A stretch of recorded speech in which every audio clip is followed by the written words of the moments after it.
Alors, pour ceux qui ne me connaissent pas, je suis Diatouba, je suis professeure ici au département de géographie et j'enseigne la géographie de l'Afrique. Alors là, vous êtes dans ma salle de cours. Mes étudiants, je les avais prévenus qu'on allait être envahis ce mardi 17 février. Alors, je vous souhaite tous vraiment la bienvenue. Et je suis très contente de cette journée parce que c'est un projet qu'on avait de longue date avec mon ami de longue date, Monsieur Claude Perras, qui nous a fait l'honneur de pouvoir nous visiter et préparer cette conférence pour aujourd'hui. C'est le thème de mon cours d'aujourd'hui, mine et énergie en Afrique, dans mon cours de géographie de l'Afrique. Et donc, je lui ai dit, Claude, il faut que tu viennes le 17 février parce que c'est cette journée-là que j'enseigne les enjeux extractifs, les enjeux énergétiques, donc dans mon cours de géographie de l'Afrique. Alors, sans plus tarder, donc bienvenue à cette conférence midi qui s'intitule Nouveau paradigme du développement durable dans le secteur minier en Afrique, donc qui est organisée en collaboration avec l'Institut EDS, donc Environnement, Développement et Société de l'Université Laval. Donc, je suis membre évidemment de cet institut-là. Et donc, je voudrais vous présenter Claude brièvement. Je pense qu'il pourra aussi se présenter de manière peut-être plus en détail, mais c'est vraiment un joyau de l'international. C'est un joyau du secteur minier en Afrique. Donc, il a une expérience très intéressante, très enrichissante donc, dans le domaine. Avant ça, donc, il a commencé par la coopération internationale, donc on l'appelle un peu un exécutif, hein. Il a longtemps occupé des postes exécutifs, donc dynamique, donc visionnaire. Et puis, Claude, il, euh, il, euh, il fait bouger la baraque. Lui, l'establishment, là, les changements, là, c'est Claude. Donc, positif, transformationnel. Donc, il a vraiment un leadership transformationnel et qu'il a occupé tout au long de ses différentes fonctions. Donc, ces 25 dernières années. Donc, un leadership inspirant, transformationnel, que ce soit dans les organisations de coopération internationale, comme le Centre canadien d'études de coopération internationale. Alors, c'est là qu'on s'est connus il y a plus de 25 ans. Je salue d'ailleurs des collègues aussi qui sont là, Suzanne Michel, son conjoint aussi. Charles Pouliot OK, voilà, Charles et Pouliot Serge. et Serge Gosselin, donc tous des anciens donc du ceci il y a plus de 25 ans. Entraide universitaire mondiale aussi, donc il a travaillé là. Avant de s'engager au niveau du secteur minier, donc secteur privé, où il a travaillé pour l'Alcan, pour Rio Tinto Alcan. Il a occupé vraiment des fonctions de vice-président au développement durable. On allait le chercher justement, voir changer un peu l'establishment qui avait la vision du développement durable, comment opérationnaliser le développement durable dans les pays d'intervention, donc à l'époque de Rio Tinto Alcan. Il a travaillé aussi pour London Mining, voilà, en Sierra Leone, donc avec une belle expérience là aussi. Et puis, très engagé sur les questions philanthropiques, hein, en passant aussi comme consultant international senior auprès de la Banque mondiale et de la SFI, donc sur différents projets, en Afrique, mais pas seulement, donc en Amérique du Nord, en Asie Pacifique, en Europe et aussi en Amérique latine. Donc, il est vraiment international, si je peux dire. Et enfin, c'est un ami, je le dis de longue date. Merci Claude hein, pour ton engagement, merci pour ton amitié. Et donc, je te laisse la parole pour vraiment nous présenter cette conférence qui est d'actualité et nous éclairer un petit peu sur les enjeux de développement durable en Afrique. Merci Claude. Merci beaucoup, Diatou.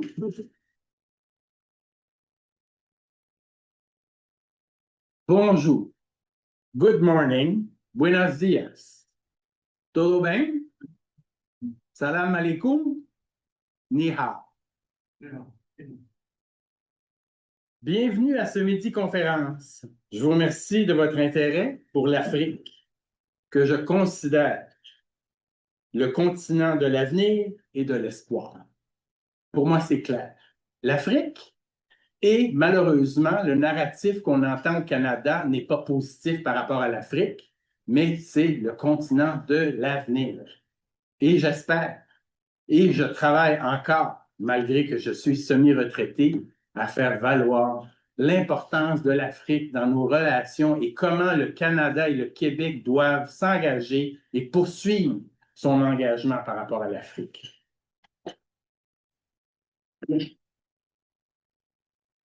Un continent qui est méconnu et mal aimé parce que l'accent est toujours mis sur des enjeux négatifs. Mais il y a beaucoup de positivisme en Afrique. Et c'est ça qu'on doit mettre de l'avant aujourd'hui, plus que jamais. Vous êtes plus de 60 participants en ligne. Il y en a 20 présentiels ici.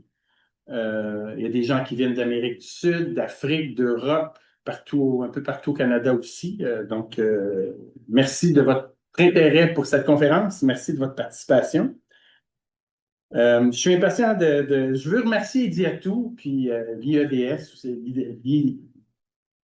IEDS, un acronyme qui n'est pas évident à dire, de m'avoir invité. Et merci Idiatou de ton amitié. C'est des gens que je connais depuis longtemps, qui ont travaillé avec moi il y a plusieurs années. Il y a plusieurs collègues ici qui ont connu aussi, ceux qui n'ont pas eu la chance de rencontrer le grand chef Bach et le conjoint de Idiatou. C'est des gens d'exception, des gens engagés, des gens humains, des gens qu'on a besoin aujourd'hui plus que jamais dans la société dans laquelle on évolue. On a besoin d'être solidaires entre nous autres et solidaires entre les différentes régions du monde. Puis, je veux que ça soit un échange aussi. Je veux que ça soit clair, c'est pas juste moi qui va parler. Je vais parler un peu, je vais partager avec vous mes expériences, mais je m'attends à ce que vous vous engagez aussi. Et les gens qui sont en ligne aussi puissent poser des questions et participer un peu aux échanges. Je vous informe qu'il va y avoir quelques diapos en anglais parce qu'il y a des enjeux économiques. Comme vous savez, l'anglais veut pas, prédomine sur les dimensions économiques. Donc, j'ai pris l'initiative de prendre quelques citations en anglais pour provoquer un peu des discussions et des changements. Aujourd'hui, c'est une journée très importante. Qui peut me dire pourquoi? Est-ce qu'il y a quelqu'un d'entre vous qui a une idée pourquoi aujourd'hui c'est une journée particulière et très importante? Est-ce que vous êtes ici? Non. Bonjour et pas de Saint-Valentin. Non. Je voyais votre cœur. Ça, je vais en parler, mais c'est pas surpris. Mais je suis surpris, hein, parce qu'aujourd'hui, c'est la journée la plus importante pour un des pays sur la planète qui est le plus peuplé. C'est le Nouvel An chinois.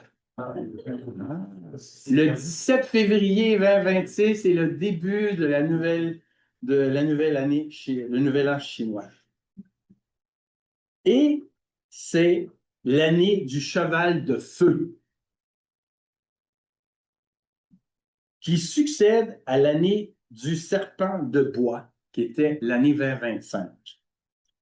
Et quelles sont les caractéristiques principales de l'année du cheval de feu 2026? Avez-vous des idées de quelles sont les caractéristiques de l'année du cheval de feu?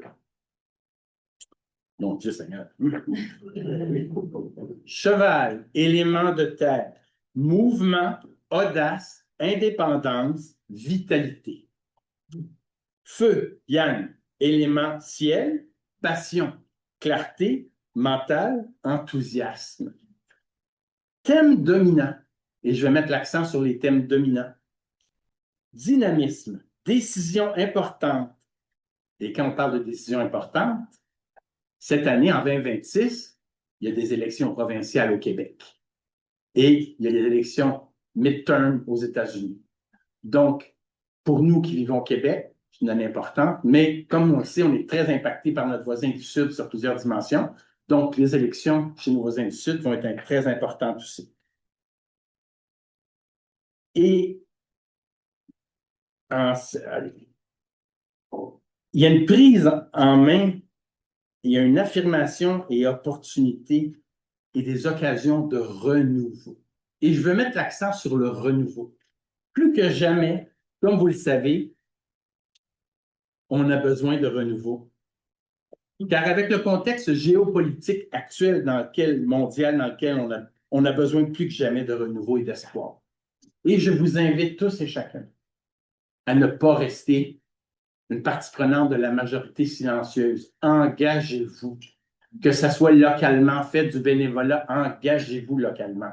C'est important. On doit nourrir la démocratie, on doit nourrir la solidarité, on doit nourrir la participation citoyenne plus que jamais. C'est très important. Et c'est en lien avec les thèmes dominants de l'année du Nouvel An chinois. Donc, belle prémisse pour commencer la présentation. Donc, les nouveaux paradigmes du développement durable dans le secteur minier en Afrique. Bon, là, Idiatou m'a demandé de traiter ce sujet. Donc, je vais essayer de vous partager mon expérience et un peu ma vision de ce que je vois, de ce qui se passe en Afrique. Donc, Idiatou vous a parlé un peu de l'ordre du jour, mon parcours. Je vais vous donner des questions réflexives. Je vais vous donner 2 questions réflexives avant de débuter la présentation. Vous allez devoir prendre des notes et partager un peu vos réponses à vos questions réflexives. Vous connaissez les objectifs du développement durable, les normes de la SFI-IFC. Pourquoi changer les stratégies? Vision et changement stratégique. Quels sont les principaux défis qui nous attendent? Vous, en tant qu'étudiant, vous qui êtes professionnel, vous qui êtes retraité, on a toujours des défis dans la vie, indépendamment de l'étape où on se retrouve dans notre vie. Les conclusions et réinventer nos rôles. Pour moi, c'est important. Je vais vous laisser avec des questions et des perspectives de comment on réinvente nos rôles. Et ensuite, ça me fera plaisir de répondre à vos questions. Donc, mon parcours. Idiatou vous en a parlé un peu, je vais aller rapidement pour ne pas trop m'attarder. J'ai une double majeure en sciences politiques et économie de l'Université d'Ottawa. J'ai un diplôme en développement social du Coady International Institute de l'Université Saint-François-Xavier en Nouvelle-Écosse. Pour ceux qui ne connaissent pas le père Moody, je veux spécifier, c'est le pendant de M. Desjardins en Nouvelle-Écosse. Le père Coady a fait la promotion du système coopératif dans le secteur minier, avec les mineurs en Nouvelle-Écosse qui étaient illettrés, qui étaient exploités, et l'autre groupe qui est très important, pour ceux qui ne connaissent pas beaucoup le Canada ou la Nouvelle-Écosse, tous les esclaves affranchis des États-Unis sont allés, plusieurs se sont établis en Nouvelle-Écosse. Et pourquoi on a une noire sur nos billets de 5 $ au Canada? Parce que c'est une noire qui a été mise en prison parce qu'elle est allée s'asseoir dans la section blanche dans un cinéma à Halifax. Donc, toute la question de pouvoir se faire respecter, la solidarité, elle est omniprésente au Québec via Desjardins et à travers le père Coady en Nouvelle-Écosse. Ce sont des modèles, des gens qui ont inspiré le Québec, le Canada à plusieurs niveaux et dans plusieurs parties du monde. Et ici, aujourd'hui, on est chanceux parce qu'il y a 2 personnes, 2 anciens de Desjardins International, dont Jean-Bernard Fournier qui est là en avant. Monsieur à la tête blanche, on va dire le sage à la tête blanche, et un autre sage à la tête blanche, Serge Gosselin, qui sont deux anciens de Desjardins International, qui ont travaillé pour faire la promotion du système financier coopératif à travers le monde dans plusieurs parties du monde. Donc, merci d'être présent. Ensuite, j'ai fait une maîtrise en gestion pour les futurs leaders du secteur bénévole à l'Université McGill. Donc, c'est moi. J'ai un parcours passablement typique qui ne correspond pas à ce que les gens peuvent penser parfois. J'ai 17 ans dans le domaine de la coopération internationale. J'ai débuté avec Jeunesse Canada Monde, le CECI, l'Entraide universitaire mondiale du Canada. Ensuite, j'ai vendu mon âme au diable. Et je suis devenu le directeur des affaires internationales d'Alcan, où on m'a demandé d'intégrer le développement durable. Ensuite, on a été acheté par Rio Tinto. Je suis devenu directeur de développement durable et relations avec les collectivités de Rio Tinto, basé à Montréal, avec une vision au niveau linguistique de l'Amérique du Sud et l'Afrique. Ensuite, je suis devenu vice-président de développement durable, santé, sécurité, environnement pour London Mining à Londres. Et quand j'ai quitté London Mining, IFC, The International Finance Corporation, Aujourd'hui, c'est le terme anglais qu'on utilise, mais quand moi j'étais en Afrique, on disait toujours la Société financière internationale, mais aujourd'hui, le terme est de moins en moins utilisé. Donc, j'étais consultant expert en développement social où je faisais la revision de projets d'investissement. Donc, on allait chez les clients en Afrique, en Amérique du Sud, on revisait tous les processus. Si tu veux avoir de l'argent de nous, voici ce que tu dois faire et respecter. D'accord? Donc, c'était un processus très intéressant. Et moi, je suis un grand croyant des normes de la SFI. Partout où je travaille, quand je travaille avec une entreprise, première question que je demande où je vais dans un pays, quelle est la relation que vous avez avec les normes de la SFI? Et malheureusement, quand on regarde ici au Canada au niveau des mines, etc., souvent les gens ne connaissent même pas c'est quoi les normes de la SFI. Et je leur dis, vous devriez aller vous inspirer de ce qui se fait à l'extérieur. Parce que la Banque mondiale, c'est un modèle au niveau d'excellence à plusieurs niveaux. Ensuite, j'ai été directeur général de la Fondation de Gaspé-Beaubien. Je ne sais pas, ça, c'était pour moi un moment très précieux dans ma vie. Pour ceux d'un certain âge vont savoir de quoi je parle. Monsieur Philippe de Gaspé-Beaubien était le maire de l'Expo 67 à Montréal et le propriétaire de Télémédia. Donc, si vous avez la chance de faire une recherche sur Philippe de Gaspé-Beaubien, vous allez voir, c'était un homme extraordinaire, visionnaire, qui a changé. L'Expo 67 de Montréal a été l'expo la plus courue au monde, 50 millions de visiteurs, qui a été la plus performante et qui a eu un succès monstre. Et c'est cet homme-là, à travers son équipe, qui a réussi à mettre ça en place parce que c'était un visionnaire. Et ensuite, depuis 2019, je suis consultant senior en EGS et acceptabilité sociale. Et là, j'ai travaillé jusqu'à tout récemment pour Rio Tinto sur le plus gros projet minier au monde, que vous connaissez beaucoup d'entre vous qui étudient, le projet Simandou en Guinée, où la production de fer vient de commencer. Donc, on va parler des objectifs du développement durable. Je vais pas m'attarder. Je pense que vous connaissez tous quels sont les objectifs du développement durable. 20-20-30. Ensuite, le contexte international, c'est une vision commune, mais appliquée différemment. Les ODD ont été adoptés par tous les pays membres de l'ONU en 2015 pour 2030. Ça représente un cadre commun, c'est réduire la pauvreté, protéger la planète, améliorer les conditions de vie. Chaque pays adapte les ODD à ses priorités. Les progrès sont inégaux. L'engagement dépend des ressources économiques et politiques et sociales de chaque État. L'esprit international égale un langage commun, mais pas une application uniforme. Donc, parlons du contexte chinois. L'adoption est officielle. Adoption stratégique. La Chine a adopté les ODD, mais les applique selon ses propres objectifs nationaux. Et là, c'est important de garder ça en tête parce que la Chine est devenue un gros investisseur. Donc, je mets l'accent. Elle applique les ODD en fonction de ses propres objectifs nationaux. Priorité à la croissance économique, aux infrastructures et à l'innovation. Mise à l'avant de ses succès, réduction de la pauvreté, énergie, industrialisation, application plus sélective ou plus discrète des ODD liés à la transparence, la gouvernance, liberté d'expression, participation citoyenne. Je ne vais pas m'éterniser là-dessus, je pense que vous savez ce que je veux dire. Le cadre des ODD est intégré dans les plans nationaux, mais ajusté aux intérêts politiques et économiques chinois. Donc, la Chine est un gros joueur mondial et elle a son agenda et elle veut qu'on respecte son agenda. Ce qui est bien. On peut critiquer c'est bien, c'est pas bien, mais la Chine fait des progrès énormes sur plusieurs niveaux. Donc, le contexte africain qui nous intéresse aujourd'hui. Dans de nombreux pays africains, il existe une forte volonté politique de progresser vers les ODD, mais les défis structurels rendent l'application plus difficile, comme vous savez tous. Ressources financières limitées, infrastructures insuffisantes, routes, eau, énergie. Dans plusieurs pays, il n'y a pas d'eau potable, il manque d'électricité. On le sait pour ceux qui ont déjà travaillé en Afrique ou qui sont d'origine africaine. Malheureusement, il y a beaucoup d'instabilité politique dans certaines régions. On le vit en ce moment, le Sahel, etc. Dépendance de l'aide internationale, impact majeur du climat. L'Afrique est un des continents les plus affectés par les changements climatiques présentement. Regardez ce qui se passe en ce moment au Tchad, en République centrafricaine, au Darfour, en Éthiopie. C'est catastrophique. malheureusement, l'Afrique est très impactée par les changements climatiques. De nombreux pays innovent dans les domaines de l'énergie solaire, de l'agriculture durable et l'éducation. Malheureusement, on ne met pas suffisamment l'accent sur l'innovation, on met l'accent sur les crises climatiques et les crises politiques en Afrique. Je vous invite encore une fois à bien documenter les innovations en Afrique et d'en faire la promotion. On doit changer le narratif de l'Afrique.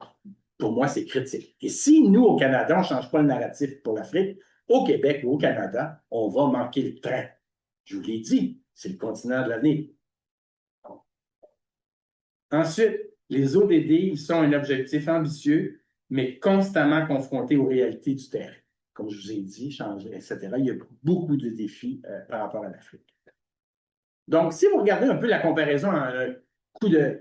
Vous avez le contexte international Chine-Afrique. Très important là-dessus par rapport au nouveau paradigme auquel on fait face avec le développement durable, les nouveaux paradigmes. Vous avez un engagement global au niveau consensuel.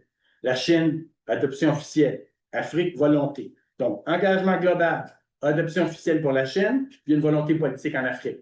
Donc, comment on crée des ponts avec tout ça pour s'assurer qu'on atteint nos objectifs. Ce qui facilite, pour l'international, c'est une coopération au cadre commun. Il y a un cadre commun, il y a un langage. La Chine, c'est une puissance économique, une capacité d'investissement énorme. Et l'Afrique, beaucoup de pays se tirent sur l'innovation locale, la coopération internationale, etc. Ce qui limite, au niveau international, les inégalités entre les pays, ressources variées. La Chine, priorité nationale, globale, enjeu des droits humains. On le sait, il y a beaucoup de discussions par rapport à ça. La Chine en est consciente, on doit respecter et on n'a pas le choix d'avoir un engagement avec la Chine parce qu'ils sont là et ils ne vont pas disparaître. C'est à nous d'être stratégiques quand on a un engagement avec la Chine. Ressources limitées, instabilité, impact climatique, comme je vous disais tout à l'heure. Donc, ça, c'est une comparaison en coup de. Ça permet, quand vous regardez l'Afrique et vous travaillez sur des projets, pensez toujours à ça et faites des liens rapidement. C'est important aujourd'hui, on va en parler, c'est d'avoir une approche, une pensée systémique. Ensuite, vous avez les normes de la SFI. Comme vous le savez, il y a 8 normes. Je ne vais pas m'attarder, elles sont faciles à voir, mais j'ai une diapo qui vous les présente. Et aujourd'hui, ça, c'est les points de ralliement pour beaucoup du secteur, autant des Nations unies et des banques internationales qui investissent dans des projets. Donc, les normes de la financière de la SFI ne sont pas un traité international auquel un pays signe comme un État membre de l'ONU. C'est des normes de performance qui sont appliquées aux projets financés par la Société financière internationale qu'on appelle the International Finance Corporation.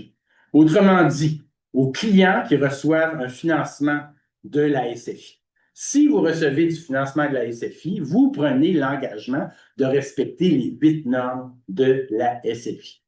Et comme je vous ai dit auparavant, moi, j'étais consultant du domaine social. J'allais vérifier les plans d'action, les plans de gestion environnementale, sociale, pour m'assurer que le client qui recevait un prêt de 500 millions, 1 milliard pour la construction d'une mine respectait ces normes-là. Et après, on faisait des suivis, on allait voir. Parce que si le client ne respecte pas ses engagements, les financements sont coupés. Je veux juste être clair, c'est pas un... Il n'y a pas de possibilité de corruption ici. C'est très clair au niveau comment ça fonctionne pour les financements à ce niveau-là.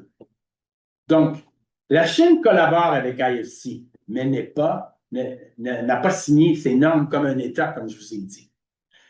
IFC investit activement en Chine. Ça, beaucoup de monde ne le savent pas, mais IFC, la Banque mondiale, investit énormément en Chine. Dans de nombreux projets et de partenariats. On doit maintenir des partenariats avec la Chine. On n'a pas le choix. Parce que c'est une puissance mondiale, c'est une puissance économique mondiale. Cela signifie que lorsque IFC finance un projet en Chine, les normes de performance peuvent être intégrées dans le contrat de financement avec l'entente du client, ce qui est la majorité des cas.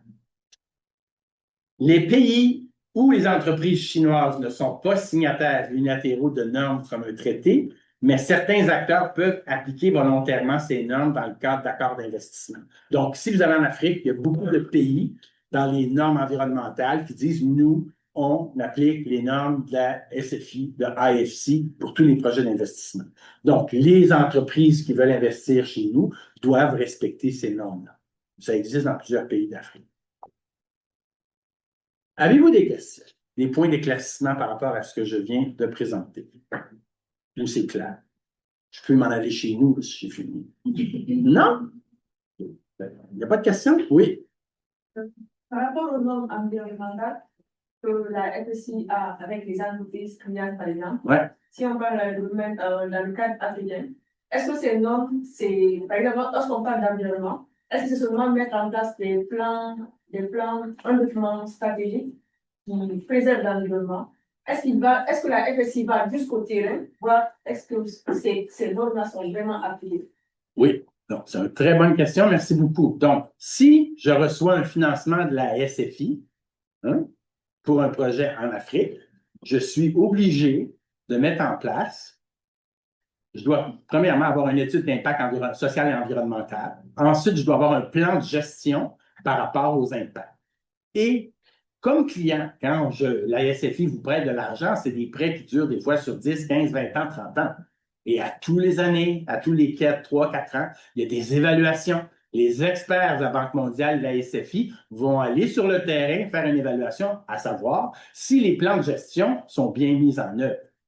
Et c'est comme je disais, s'il y a des écarts, bien là, il y a des discussions. Là, on dit qu'il y a une nouvelle tranche de financement qu'on va vous décaisser, mais là, il y a des écarts par rapport à vos engagements. Vous n'aurez pas vos fonds tant que les écarts ne seront pas corrigés. Okay? Donc, ce n'est pas du greenwashing, c'est pas j'ai coché une boîte, j'ai mon plan de gestion environnementale, puis après, je m'en lave les mains. C'est pas du tout ça. Okay? Et il y a beaucoup d'entreprises qui ne veulent pas faire affaire avec la SFI parce qu'ils trouvent ça trop contraignant. OK? Donc, si vous êtes des professionnels et vous voulez éventuellement travailler dans le secteur minier en Afrique, moi, mon humble conseil à partir de mon expérience, n'allez pas travailler pour une entreprise qui n'a pas adopté les normes de la SFI. Parce que si vous allez avec une entreprise qui n'adhère pas aux normes de la SFI dans ses politiques, vous allez vous péter le nez contre le mur. Et vous allez vivre des frustrations à ne plus finir et vous allez probablement être exposé à des enjeux de corruption. OK? Donc, je vais vous lire une citation ici. Puis, la question, quand je vais lire la citation, pensez, en quelle année cette citation elle a été dite et par qui? Redefining success. In today's trust-starved climate, our market-driven system is under attack. Today, large parts of the population feel that business has become detached from society, that business interests are no longer aligned with societal interests. The only way to stop this new wave of anti-business sentiment is for business to take the lead and to reposition itself clearly and convincingly as part of society. En quelle année vous pensez que ça a été dit, ça? Et par qui? Curieux de savoir. Avez-vous une idée? Personne n'ose lever la main? J'avais des prix, moi, pour les gens qui répondaient aux bonnes questions. Bon, ça peut être M. Buffett. Donc, c'est M. Klaus Schwab, qui était le président du World Economic Forum lors de son discours à Davos en 2003. 2003, on est en 2026. 23 ans plus tard, je lis ça, c'est la même dynamique.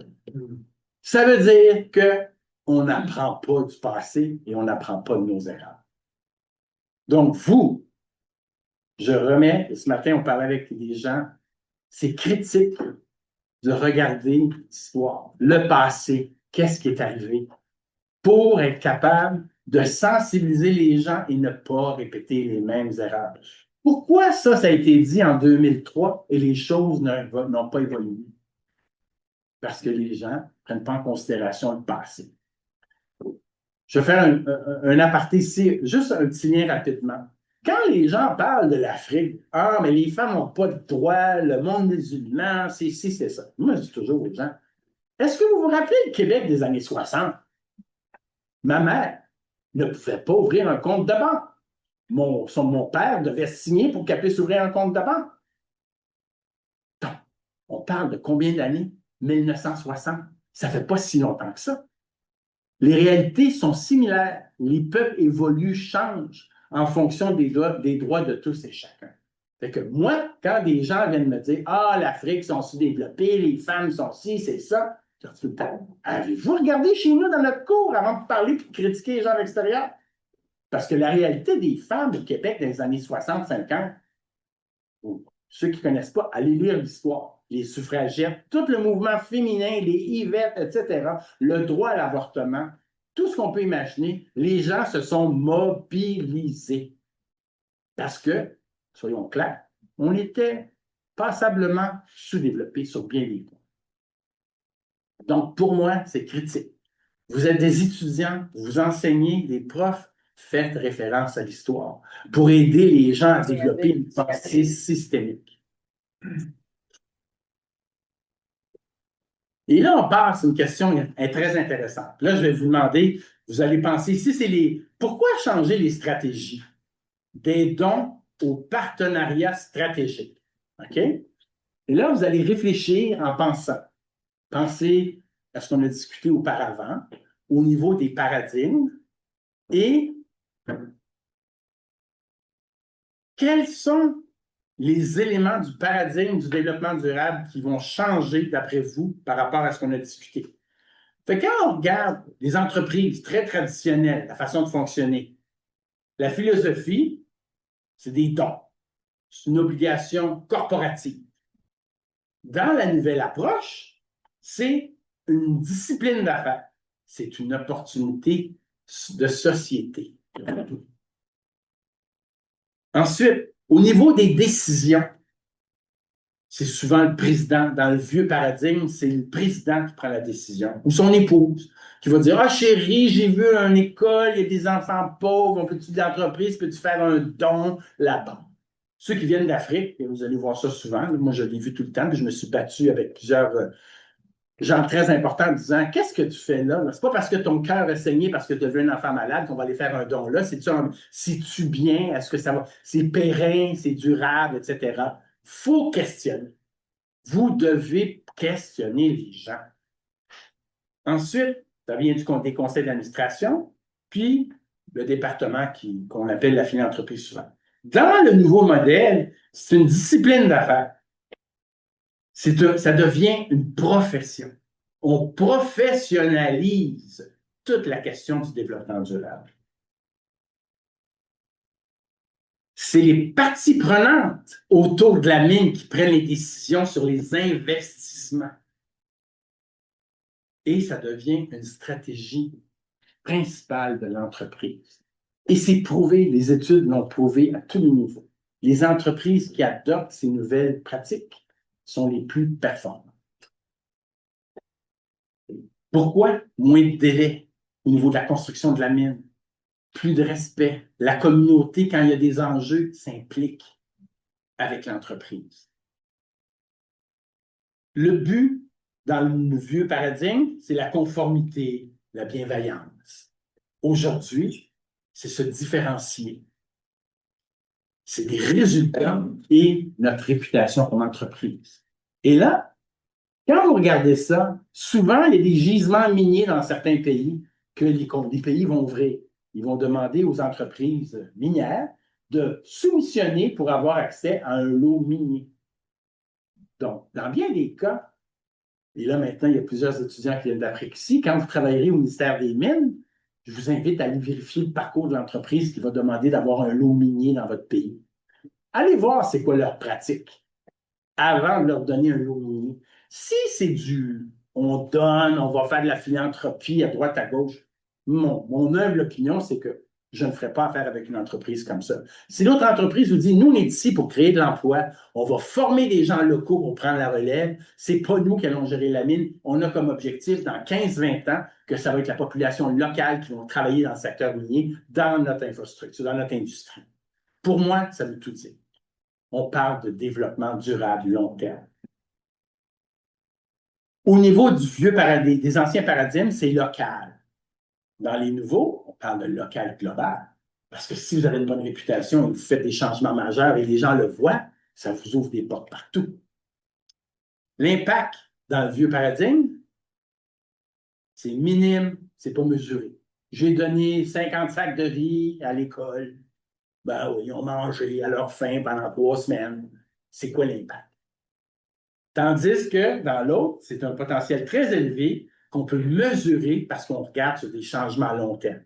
Et là, je fais des liens avec la coopération internationale parce que c'est toute la même chose. On regarde, on investit, on accompagne, on doit s'assurer qu'il y a un impact développemental de long terme.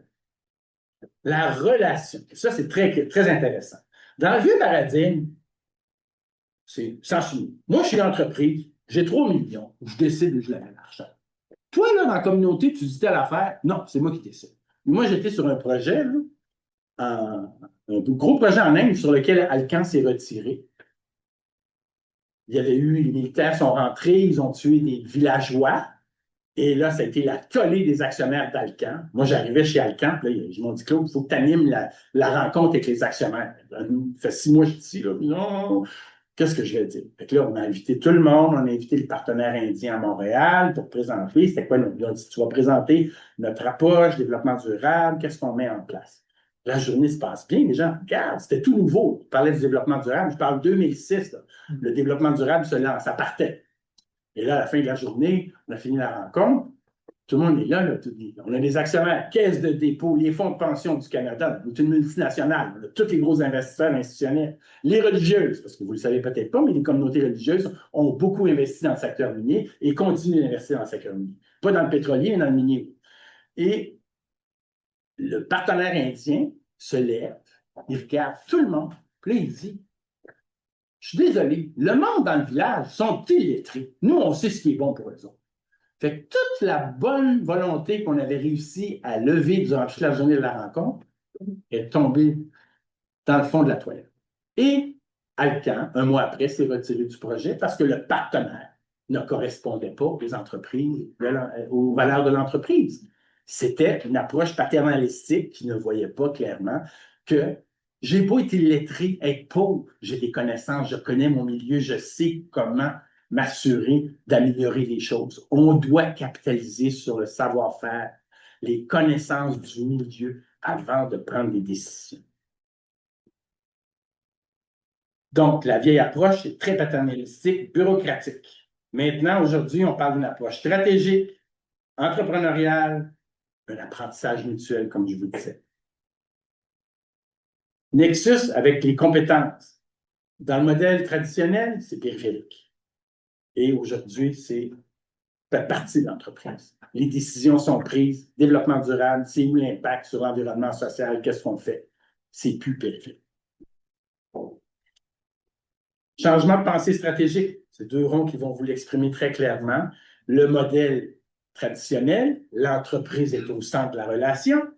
Et aujourd'hui, lorsqu'on parle de développement durable long terme, c'est le plan de développement, les priorités locales qui sont au cœur. L'entreprise devient une partie prenante autour de ces priorités-là et investit, je suis très clair avec vous, va investir sur des enjeux qui sont communs. Et là, je vais vous donner des exemples très clairs. Et là, c'est là que quand vous travaillez avec l'entreprise, vous devez développer un modèle financier. C'est quoi le business case, comme on dit? Moi, quand je suis arrivé chez Alcan, on me disait, Claude, tu veux investir là, c'est quoi le business case? Moi, je venais du milieu des ONG, je ne comprenais rien. C'est quoi le business case? Qu'est-ce que tu veux que je fasse? Puis là, le monde me disait, ah, regardez là, il passe dans les bureaux d'Alcan. C'est notre pelleteux de nuages, il embrasse les arbres, il va changer le monde chez Alcan. Puis là, les gens me disaient, moi, je suis pas aucun problème, Claude, je vais adopter toutes les philosophies de développement durable, mais moi, je veux que mon bonus augmente de 25 cette année si je t'appuie. Là, je te disais, qu'est-ce que j'ai fait? Les 6 premiers mois, là, j'étais découragé, j'arrivais chez nous, je pleurais. Je me dis, hey, pourquoi j'ai quitté ça? Si je me retrouve avec des gens qui n'ont aucune éthique, la seule affaire qui les intéresse, c'est l'argent. J'ai poursuivi, j'ai continué. Et là, on est arrivé à un moment donné, là, ils ont commencé à voir. Fait que là, je suis arrivé avec des projets de business case. Là, on était en Guinée, au Cameroun, sur des projets spécifiques. Là, j'ai dit, je suis allé aux ressources humaines. On a travaillé avec des entreprises pour vérifier, évaluer les coûts d'absentéisme dû au manque d'eau potable dans les villages où on avait des employés qui travaillaient pour l'usine. Ben non! L'eau n'était pas potable. Le travailleur était malade, sa femme était malade, les enfants étaient malades.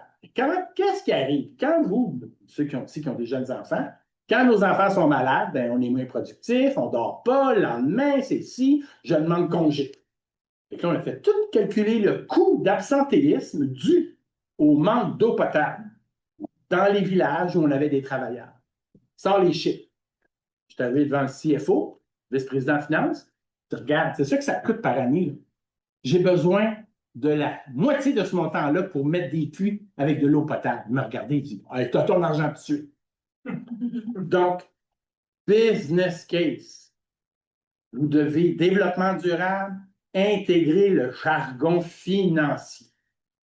Autre élément. On travaillait sur un projet à Madagascar. Il y a des gens à Madagascar, Fort-Dauphin, gros projet minier de bauxite. Et là, on fait la présentation, puis là, les budgets sont mis en place pour décider. Et là, on regarde.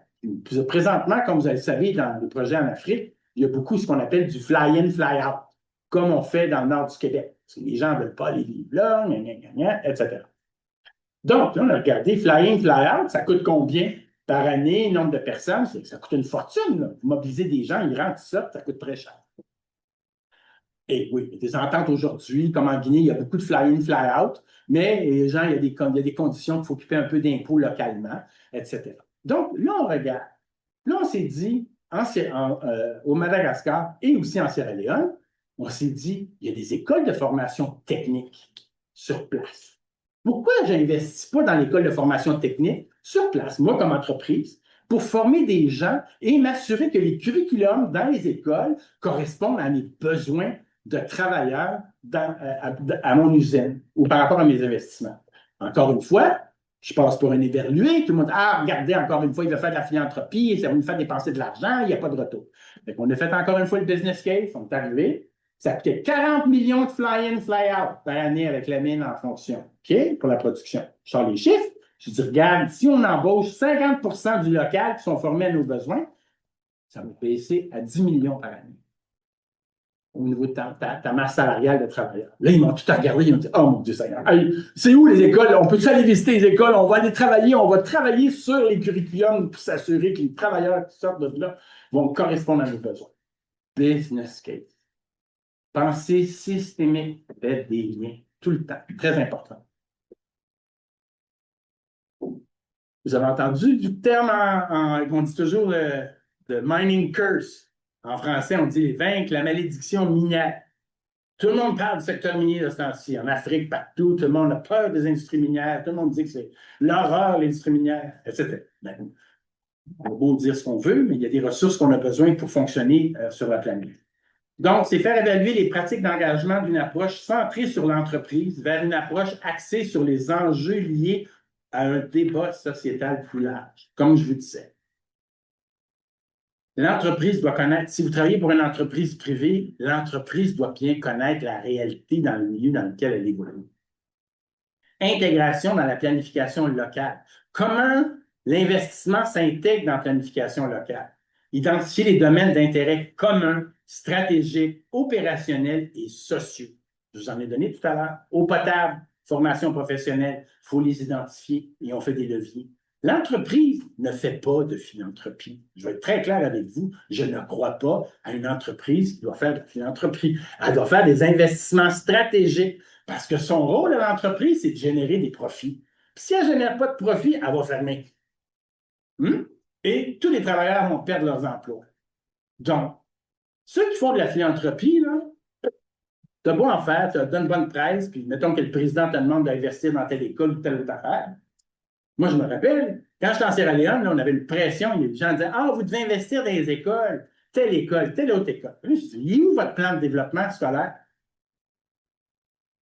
Il dit, ben, il est là. Je dis, moi, j'ai regardé le plan de développement scolaire pour les 5 prochaines années. L'école que vous mentionnez n'est pas là.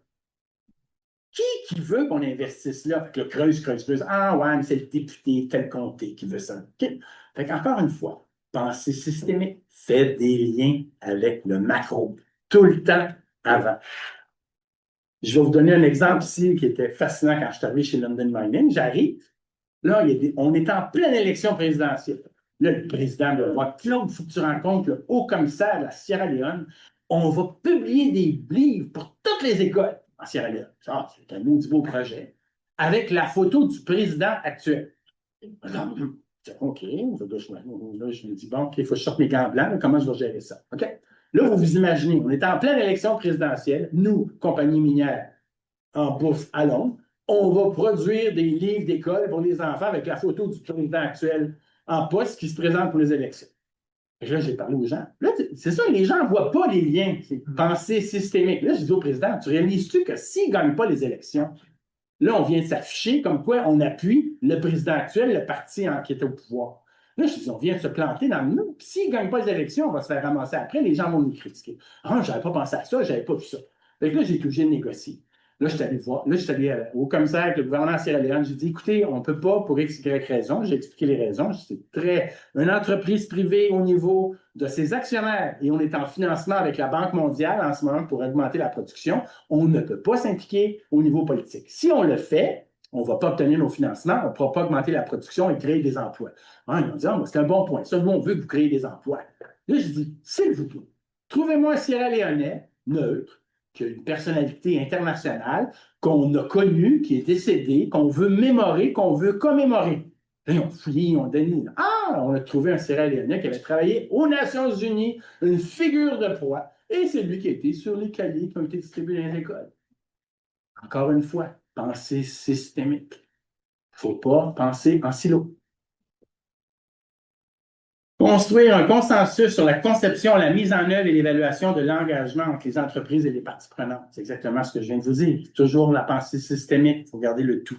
Il s'agit de nouer des partenariats mutuellement bénéfiques. Un partenariat doit être mutuellement bénéfique. Répondre aux priorités de développement local et aux objectifs stratégiques de l'entreprise. L'entreprise ne doit pas faire de la philanthropie. Il y a des fondations qui font de la philanthropie, c'est leur rôle. Une entreprise ne doit pas jouer un rôle philanthropique. C'est une entreprise d'affaires. Elle doit générer des profits pour les actionnaires. Je me suis fait dire ça à tour de bras quand je suis entré chez Alcan, chez Rio Tinto. On me regardait. Tu sais c'est quoi le mandat de l'entreprise? Actionnaire, actionnaire, actionnaire. Donc, si moi, je voulais pouvoir avoir un impact, je devais intégrer dans mon jargon. Je vous propose des choses, ça va avoir des retombées sur la valeur de nos actions pour nos actionnaires. Là, ils t'écoutent. Okay? Tu dis, ah, ben là, on va faire quelque chose de bien, on va améliorer le sort des écoles, les enfants vont aller à l'école. Ils te regardent. De quoi ils parlent? Ça nous intéresse. Encore une fois, vous devez adapter, faire des ponts, vous devez être stratégique. Il ne s'agit pas de philanthropie, mais d'assurer la pérennité de l'entreprise et de la société.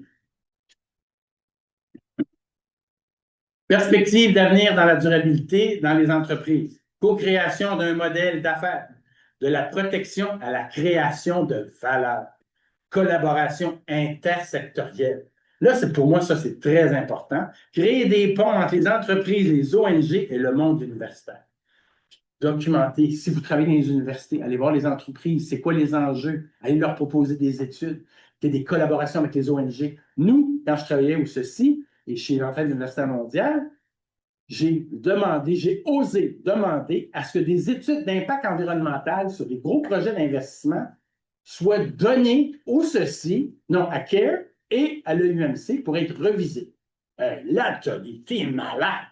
Tu veux qu'on sorte nos études d'impact environnemental pour les faire reviser par un ONG? Ben oui, ils travaillent là depuis 20 ans, ils connaissent tout le milieu, ils connaissent tout le fonctionnement. Ça va alimenter notre perspective et nos plans de gestion parce qu'on va mieux comprendre quelles sont la réalité locale. Là, les avocats à Montréal m'ont dit, parfait, voici les documents. On me donne 500 pages à lire et envoyer à l'EUMC puis à lire et signer.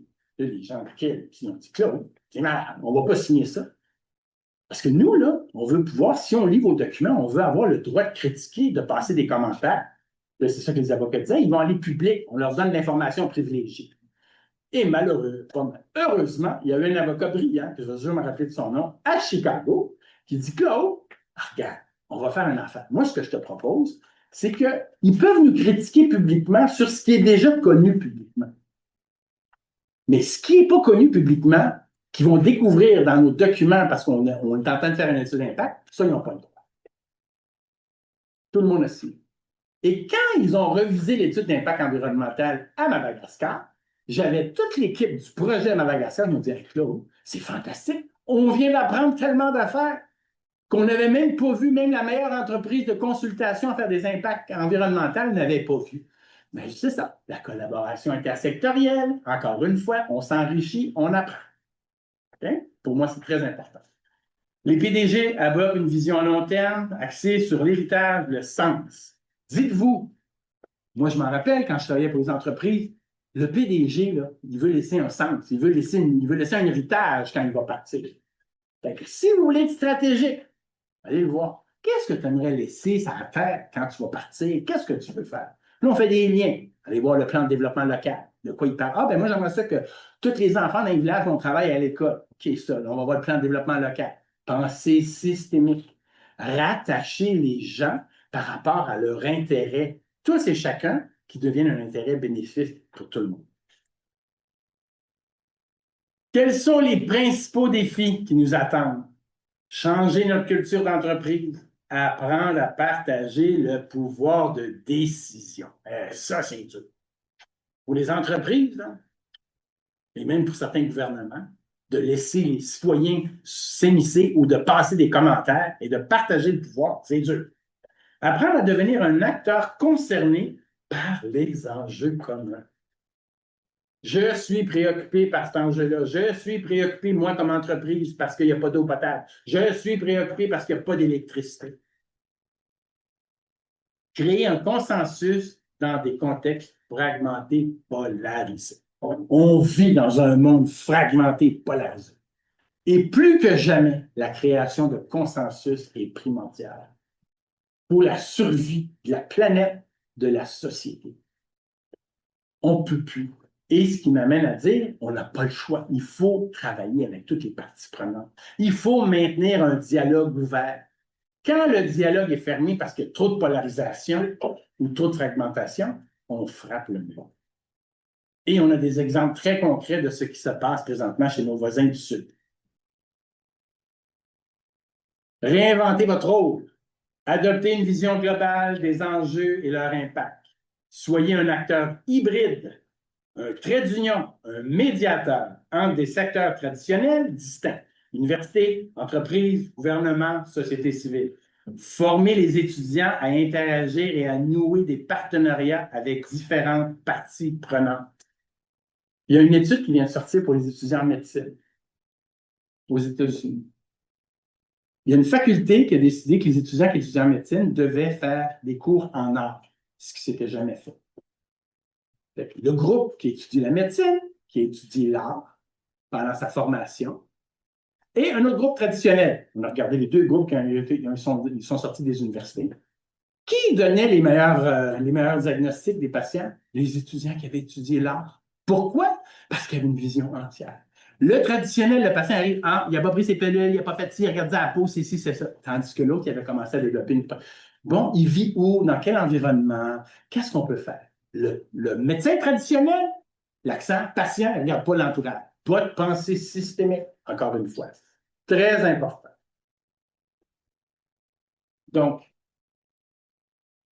quand vous enseignez, vous êtes étudiant, je vous invite, si vous êtes encore à l'université, vous prenez encore des cours, allez dans d'autres facultés. Allez explorer des domaines que vous n'avez jamais connus. Faites travailler le côté gauche de votre cerveau ou le côté droit. Faites développer ce qui va vous aider après ça à penser de façon systémique. Très important. Moi, je vais tenir une planification stratégique pour le Carrefour Le Moutier, qui est une ONG de première ligne au niveau filet social dans l'agglomération de Longueuil. Est-ce que vous savez où on a fait notre atelier de planification stratégique? Au Musée national des beaux-arts de Québec. Avec l'exposition de Niki Saint-Phal. On a passé la journée au musée, on a fait tous nos ateliers autour de Niki Saint-Phal. On a eu une médiatrice culturelle qui nous a amenés là. Les gens sont sortis de là, emballés. Ça leur fait sortir des idées, à nous inspirer, encore une fois.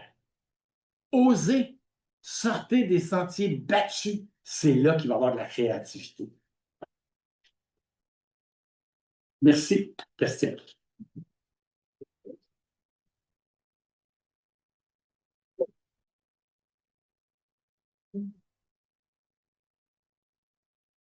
Oui, Merci Claude, pour cette brillante présentation. Vous parlez tout à l'heure de l'entreprise ne faut pas faire de la philanthropie. Peut-être le monde vous agace un peu, mais de l'autre côté, vous avez parlé quand même d'être concerné par des enjeux communs. oui. Ça fait partie un peu du rôle de la responsabilité sociale de Ouais. l'entreprise, n'est-ce pas? Oui. Vous y croyez? Ah oui, j'y crois. Mais c'est pour ça. La responsabilité sociale d'entreprise, ce n'est pas une responsabilité philanthropique. Oui. C'est en lien sur des enjeux communs. Commun. Il faut que ça soit commun. Je reviens encore. Moi, le martelier, quand je suis avec les présidents d'entreprise, Claude, ton rôle, toi, tu travailles pour une entreprise minière. Ton premier rôle, ce n'est pas le développement de la communauté, c'est le retour aux actionnaires. Fait que pour être capable de passer développement durable là-dedans, j'ai été obligé de jouer autour de ça et de faire accoucher ça sur un business case où j'ai travaillé sur des bénéfices mutuels. J'ai vu des entreprises qui construisent aussi des hôpitaux. Hein. Ah ouais. Est-ce que l'entreprise qui construit un hôpital, il y a une pérennité? Non. Parce que si ce n'est pas dans les plans du gouvernement, il n'y a pas de personnel. Moi, j'ai déjà vu des éléphants blancs. En Afrique, là, je suis allé, j'ai vu des minières qui ont construit des écoles, des postes de santé. Il n'y a pas un employé dans les écoles, il n'y a pas d'enseignants et il n'y a pas de personnel infirmier. Pourquoi?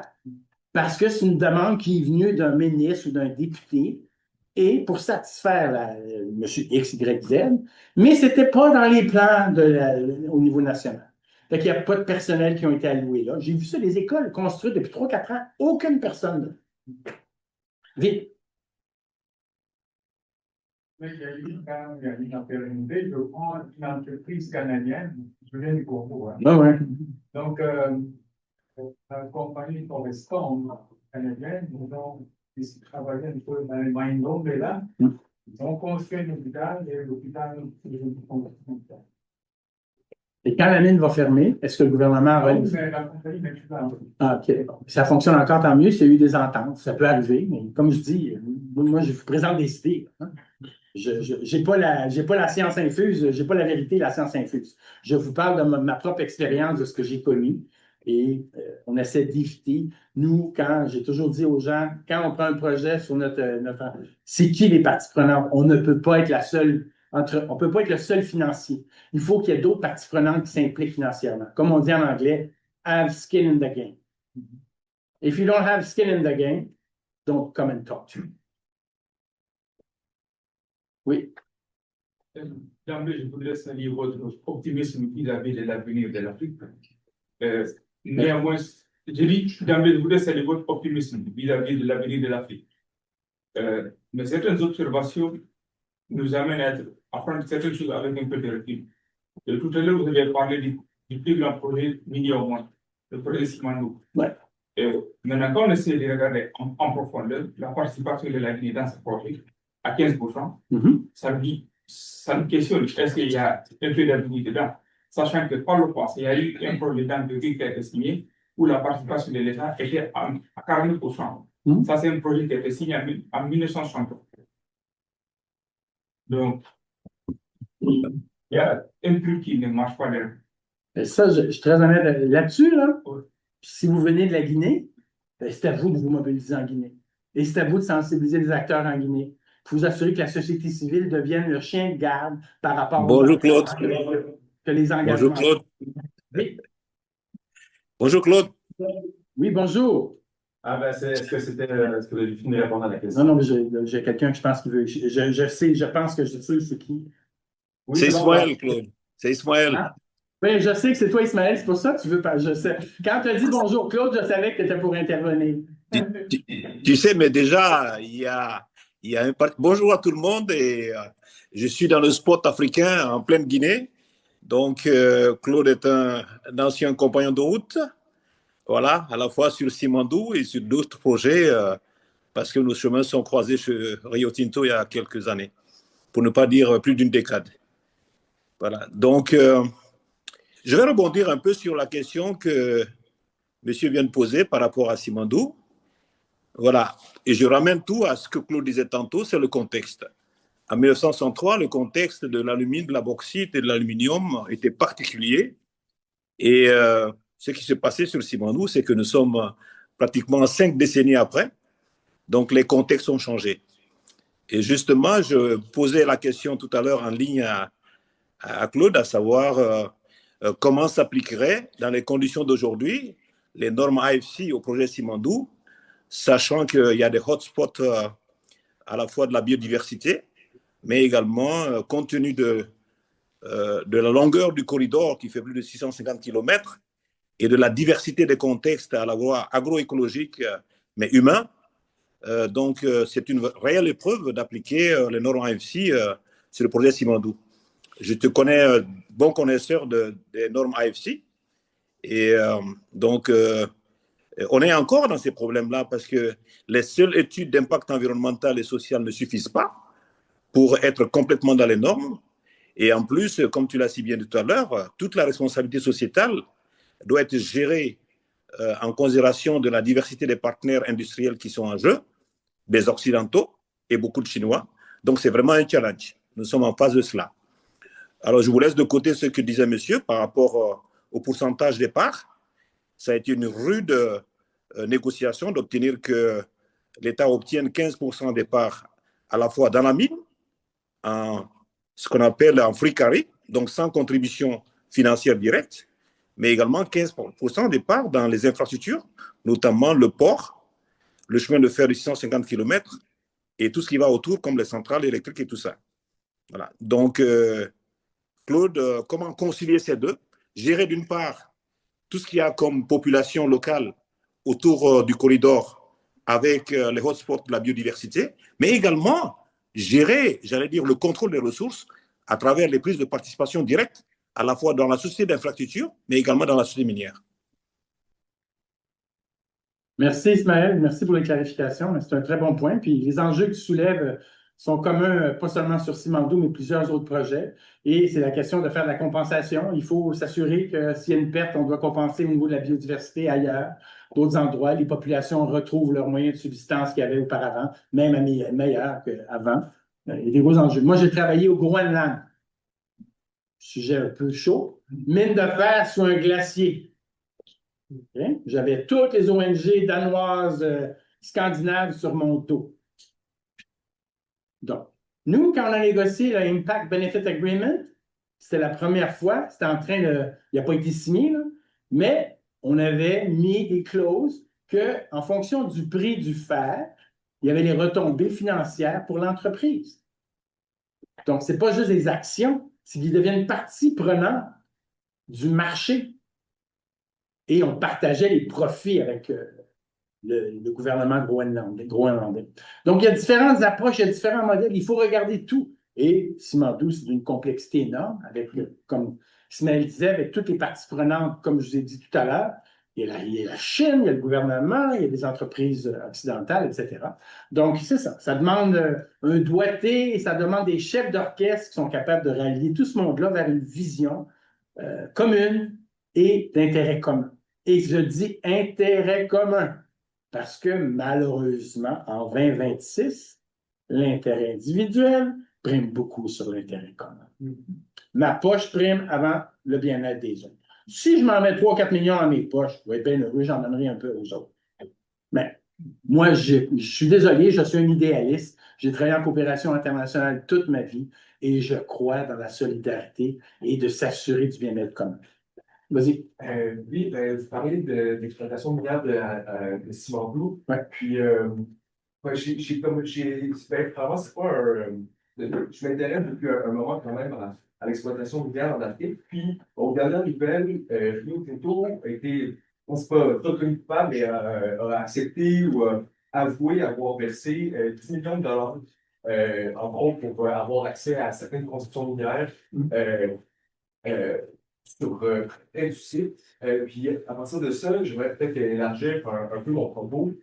Vous parlez de changement de paradigme, puis je crois qu'il est essentiel, puis on partage tout à fait cette vision-là, puis je comprends qu'à plusieurs reprises, vous avez dit que vous aviez vendu votre âme au diable, puis bon, c'est pas une critique personnelle, le prenez vraiment pas comme ça, mais j'ai l'impression que dans votre présentation aussi, parfois, ce langage-là du changement de paradigme fait oublier certains crimes. Puis je veux utiliser ce terme-là parce que, à mon sens, c'est ce qu'ils sont. Tu sais. Puis jusqu'à tout dernièrement, à Madagascar, entre autres, vous avez parlé, vous avez travaillé à ce projet-là. Il y a eu des morts de manifestants qui s'opposaient au projet. Je disais, cette réalité-là, elle est tout à fait actuelle. Et c'est pas chose qui se passait. Puis, bon, c'est pas vraiment une question jusqu'à maintenant que je pose, mais peut-être, en gros, vous avez utilisé le terme intérêt commun. Moi, j'ai la difficulté à comprendre dans une asymétrie de pouvoir et de ressources à ça. Comment on peut vraiment avoir un objectif consensuel où tous les partis sont respectés à leur juste valeur. Finalement, cet intérêt commun-là, s'il n'y a pas une asymétrie profonde des souverains. Ta question est très légitime et elle est d'actualité. Comme tu dis, elle est de très actualité. Donc, encore une fois, ça te prend des capitaines. Quand tu mobilises, tu dois pouvoir mobiliser des acteurs de plusieurs secteurs qui sont intéressés par le projet. Et souvent, les leaders des entreprises ne prennent pas le temps de mobiliser. Ils vont développer une relation avec une personne spécifique qui est dans un poste clé pour obtenir ce qu'il veut à court terme. Parce que c'est le nerf de la guerre. Développer une mine, ça coûte une fortune à capital. Okay? Donc, là, encore une fois, il faut jouer, il faut travailler, il y a plein de choses à faire. C'est d'être capable de jouer avec les intérêts de tous et chacun. Encore une fois, revenir en haut. Moi, j'arrive. C'est quoi les objectifs de développement durable? C'est quoi les priorités nationales? Où on s'insère? Il faut marteler le discours. Ça prend du temps, mais ça finit par intégrer. Et quand ça intègre et que tout le monde est aligné autour, là, ça lève. Là, je vais vous partager quelque chose de très personnel. Puis, je peux en partager là, parce que c'est annoncé la semaine passée. Moi, j'ai travaillé pour London Mining. London Mining était en accusation pour des pots de vin payés à des fonctionnaires en Sierra Leone, que moi, j'ai découvert d'une certaine façon et j'ai parlé. J'ai été menacé de mort 4 fois. L'entreprise est en cours, poursuivie par le Bureau des fraudes nationales en Angleterre. Ça fait 8 ans que ça dure. Mes derniers témoignages, je les ai fait en Angleterre, je les ai fait en ligne à Montréal avec le quartier général de la Sûreté du Québec, avec 2 gardes du corps. La semaine passée, délai, etc., tout ce qui est arrivé, les 3 hauts dirigeants de l'entreprise ne sont plus poursuivis. Donc, ils s'en lavent. Donc, j'ai baigné dedans. Je sais ce que vous dites, mais moi, je ne me tairai pas. Et je vais continuer de me battre pour la transparence et la justice. Ils ont gagné. Parfait. Mais, pas sûr. Leurs noms sont partout. Pas ceux qui vont avoir l'accès à du financement rapidement par une autre personne. Là, c'est rendu public. Avant, ce n'était pas public. Ils ne sont pas poursuivis, mais ils ne sont pas disculpés. Donc, il faut parler, il faut oser. Moi, j'ai osé. J'ai eu peur. Je suis encore ici aujourd'hui. Il n'y a personne autour qui va tirer ici. Là. Mais il faut prendre des risques dans le vie. Il faut aller avec ses valeurs et ses convictions. Si on ne prend pas de risques, on reste où on est et on ne bouge pas. Moi, c'est la seule chose que je peux vous dire. Il y avait une petite question. Je sais que monsieur voulait poser une question, mais il y avait une petite question en ligne. Si vous me permettez, je la lirai et dans l'outil conversation de Guillaume. Est-ce que vous pourriez revenir sur l'exemple de l'ancienne entreprise pour laquelle vous travailliez et qui s'est retirée du projet car elle n'était pas d'accord avec les valeurs de partenaires? Okay. Donc, j'ai 2 cas ici que je peux donner. Ghana, Inde. Donc, projet de développement d'une mine de bauxite avec une raffinerie. Gros projet. 3 milliards de dollars. Je commence à lire toutes les études. On me présente, Claude, travaille avec tes responsables. Vas-y, toute la dimension sociale atterrit dans ma cour. Et là, le partenaire indien qui était majoritaire a commencé à... Il fallait déplacer des villages. Les gens ne voulaient pas être déplacés, il n'y avait pas de plan de relocalisation, etc., qui avait été mis en place. Les gens ne se sentaient pas respectés. Mais qu'est-ce qu'ils ont fait? Ils ont appelé les militaires, puis ils ont demandé aux militaires de tasser le monde. Ils ont tué 2 villageois. Donc, ça a généré une tollée. Aujourd'hui, quand les militaires rentrent n'importe où, ça génère une tollée. Et là, encore une fois, moi, j'ai travaillé dans les ONG, je respecte les ONG. Puis quand il y a des événements comme ça, allez-y, public, ça sort dans les journaux. Gênez-vous pas. Parce que là, ça fait réagir l'entreprise. Là, Alcan, étant une entreprise publique avec des actionnaires, comme j'expliquais, caisse de dépôt, tous les fonds d'investissement institutionnels, etc., Banque nationale, Banque royale, On avait tous les investisseurs, les plus gros investisseurs institutionnels qui ont demandé une réunion avec la direction de l'entreprise pour savoir qu'est-ce qui se passe. Nous, on investit chez vous. Là, on est attaqué. Nos actionnaires, nos membres de nos fonds nous disent « Pourquoi vous investissez chez Alcan? Ils tuent du monde. » C'est là qu'on m'a demandé, moi, d'organiser une rencontre avec tout ce beau monde-là pour expliquer qu'est-ce qu'on mettait en place pour s'assurer que ça ne se reproduise plus. Puis qu'on était pour respecter des normes pour s'assurer que les militaires ne vont pas rentrer dans les villages et tirer sur les villages. Donc, on l'a fait. J'ai expliqué, tout le monde était d'accord. Et comme j'ai expliqué, le partenaire indien, à la fin de la rencontre, a dit « Ah, ben vous savez, c'est tout bien beau ce qu'on vient discuter, tout ça qu'on va mettre en place. Mais en bout de ligne, ils sont tous illettrés, on sait bien mieux ce qui est pour eux autres. » Ce qui est arrivé en bout de ligne avec tout ça, ce que ça a fait, c'est que l'entreprise, nous, les actionnaires étaient autour. Les gens ont dit, ouais, ça devient délicat parce que s'ils pensent comme ça, puis on est pour travailler avec lui, on va se retrouver dans des situations similaires dans 2-3 mois parce qu'il va faire affaire encore une fois avec les militaires ou il ne va pas respecter les droits locaux. Fait qu'on s'est retiré. On est au Ghana.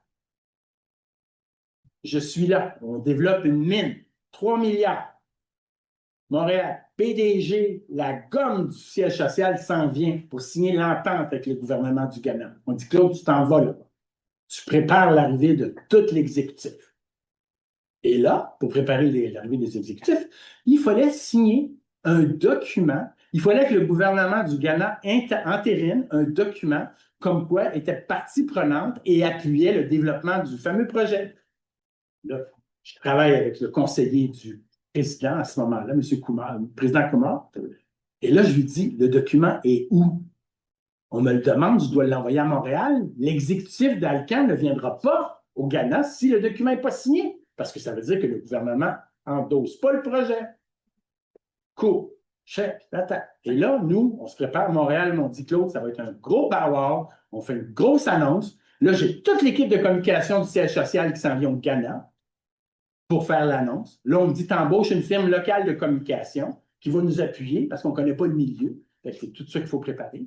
Et là, la firme de communication que j'embauche, le fameux consultant, pas le consultant, mais le conseiller du président, me dit, tu ne travailles pas avec lui, tu travailles avec lui. Là, j'ai dit, écoutez donc, j'ai été poli, là, je suis désolé, là, il y a eu un appel d'offres. C'est pas moi qui ai décidé. Les gens de Montréal ont décidé de choisir telle entreprise parce qu'il y avait un profil et des compétences qu'on cherchait. Il m'a regardé et il m'a dit, toi, là, tu m'écoutes, hein? Tu ne changes pas, tu vas payer pour. J'ai dit, je suis désolé, vous pourrez faire ce que vous voudrez. Moi, je ne peux rien faire. Si vous voulez vous plaindre, allez vous plaindre en haut à Montréal, mais ce n'est pas moi qui va changer les choses. Fait que c'est resté comme ça. Fait que j'attends toujours le maudit document. Puis là, à un moment donné, un soir, il me dit, viens chez nous. Je dis, à quelle heure vous voulez aller chez vous? 8 heures. Il me dit, hey, moi, je ne m'en vais pas chez eux à 8 heures le soir. Dans quoi je vais me retrouver encore une fois? Fait que là, je me retrouve avec une de mes collègues. Là, j'ai dit, Catherine, tu viens-tu avec moi? Elle dit, qu'est-ce qu'on va faire à 8 heures le soir? On n'est pas supposé aller chez des officiels du gouvernement à 8 heures le soir. C'est délicat, qu'est-ce que t'en penses? Mais là, j'ai dit, je ne sais pas, on va y aller, on va voir qu'est-ce qu'on va faire. J'accompagne-moi au moins, on va aller, je ne serai pas tout seul. Donc, on part. On arrive chez le monsieur en question. Là, je rentre, il y avait un monsieur qui attend. Il dit, allez dans le salon, il s'en vient. Fait que là, on est là, on attend dans le salon, il y a une demi-heure, 35 minutes, pas là. Puis là, il arrive, il descend en bas, il arrive, il dit, voici votre document. Et là, il y a le document de la fameuse entente qu'on entendait pour que tous les exécutifs de Montréal puissent s'en venir au Ghana pour annoncer le gros projet d'investissement. Et là, on part. Je dis, ben, merci beaucoup, c'est bien gentil. Et là, on rentre dans l'auto. Là, je recommence, parce que le document devait être signé par les Attorney General, j'ai oublié c'est quoi le mot en français, là, le légal au niveau national. Fait que là, je regarde les pages et tout, puis ils étaient tous initialés, mais les initiales n'étaient pas les mêmes sur toutes les pages. Dans quoi on s'embarque ici, nous autres, on va se faire pogner là. Quand là, j'envoie le document à Montréal, puis tout le monde vient, gros power, wow, les annonces sont faites, c'est fantastique. Le fameux monsieur en question revient à Montréal en visite, parce qu'on est en train de préparer les investissements. Il rentre dans le bureau de la présidente d'Alcan, puis il dit, tu veux le projet, là? 1 million à mon compte de banque, à telle place. Il est sorti. Quelques heures après, quelques jours après, on a su, on sort du Ghana. Il n'y a plus de projet Ghana. Donc, Moi, j'ai eu la chance de travailler avec des gens qui étaient intègres et qui ne se sont pas laissés manipuler, qui ont pris des décisions par rapport à ça. Et j'ai travaillé avec des gens corrompus. Et tout. Donc, je le dis. Est-ce qu'il y a d'autres questions? Oui, Simon Turmel, je suis plutôt spécialisé dans le domaine de l'énergie, l'encadrement juridique de l'énergie, ce qui ressemble beaucoup, je trouve, parce que je suis totalement néophyte dans le domaine minier et je venais chercher des compléments aujourd'hui. Mais la plupart des personnes qui connaissent peu le domaine minier, ce que je lis, ce ne sont pas les succès du développement minier à travers le monde, notamment l'Afrique. Mais ce qui retient l'attention, et là, je voudrais plus m'éclairer là-dessus, c'est que les plus grosses menaces, peut-être pas le terme menace, mais infractions, je dirais, à l'éthique, aux mœurs, aux bonnes conduites, etc., se passent dans les pays là où on trouve ce qui est nécessaire pour nos téléphones, terres rares et compagnie. Et c'est très documenté, semble-t-il.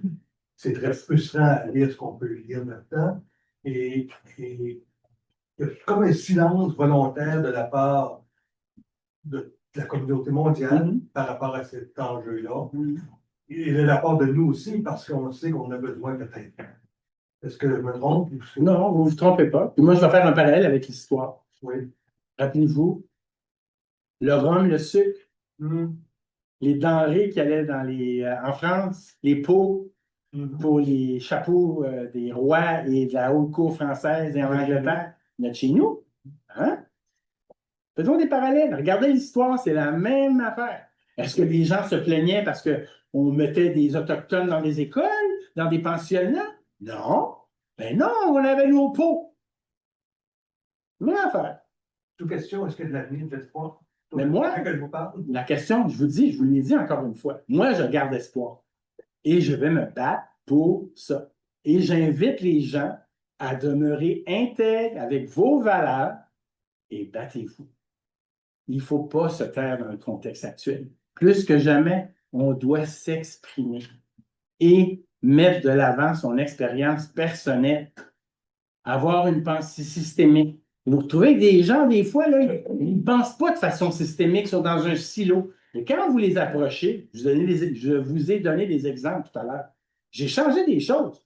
J'ai travaillé avec des corrompus, mais j'ai travaillé avec du bon monde aussi. Mais j'ai réussi à faire changer des choses où il y a eu un impact positif.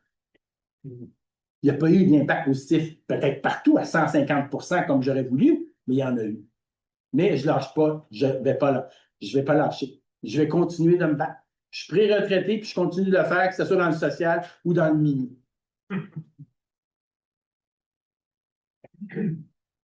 C'est un engagement que vous devez avoir.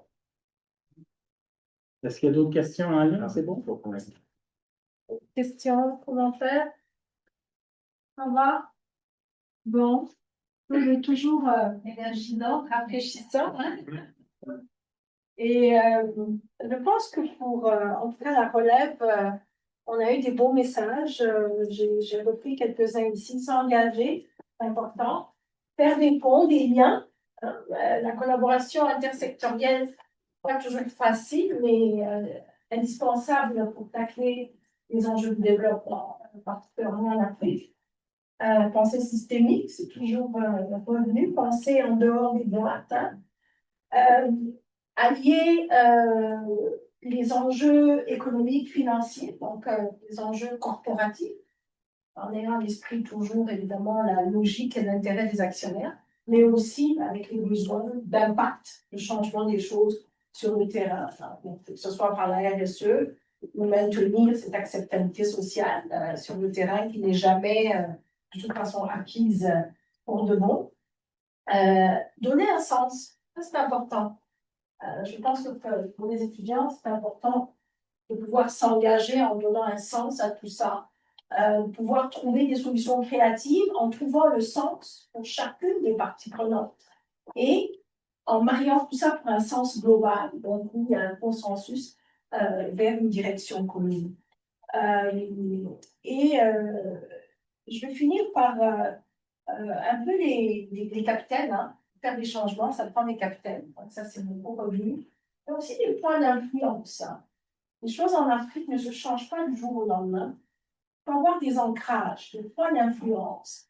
Et le changement se fait de manière incrémentale. C'est sûr que les révolutions, c'est pas évident, parce que la résistance au changement est là. Mais si on a des capitaines bien placés, des capitaines honnêtes, intègres, et qui ont tous cette même vision de changer les choses, de faire un impact, on peut faire ce mouvement d'ensemble, ce mouvement collectif qui permet de faire un impact. Et les mines, ce que j'enseigne toujours en classe, je me dis, oui, c'est pas encore rose, c'est pas la plus belle industrie, mais c'était pire il y a 5 ans, c'était pire il y a 10 ans, c'était pire il y a 20 ans.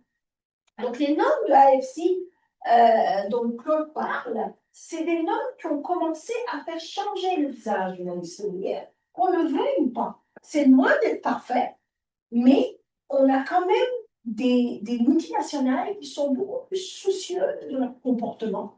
Moi, c'est ce que j'ai étudié en Guinée, dans la filière bauxite alumine, avec le cas de la CBG. Mais ce que la CBG a fait avec son nouveau projet d'expansion à partir de 2015, versus ce qu'elle a fait avec son premier projet depuis 1963, ça n'a aucune combinaison. Parce qu'elle n'avait aucune imputabilité avant dans le vieux projet.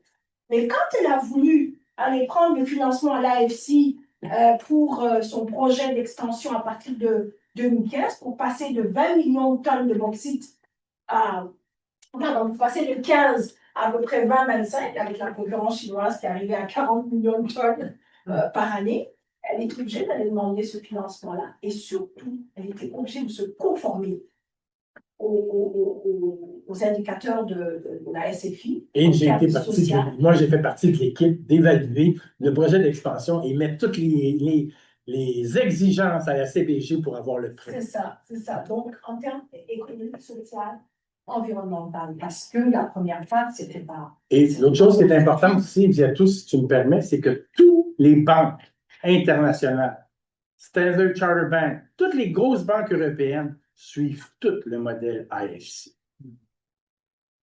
Les institutions, les entreprises qui n'ont pas besoin de financement, si je suis membre d'un gouvernement qui veut investir chez moi, puis ils n'ont pas besoin d'argent, je dirais, je passerai au second. Parce que je n'ai aucune imputabilité. Je fais ce que je veux, c'est mon argent. Donc, c'est ça. Alors, je voudrais finir sur une note d'espoir, dire oui, il y a encore beaucoup de choses à faire, beaucoup de défis, beaucoup d'enjeux, beaucoup de résistance au changement, mais on a quand même fait un bon bout de chemin depuis 5 ans, 10 ans, 15 ans, 20 ans, 25 ans. Donc, j'ai espoir que dans les 5, 10, 15 prochaines années, mais on va continuer quand même à avancer et ne pas faire de recul.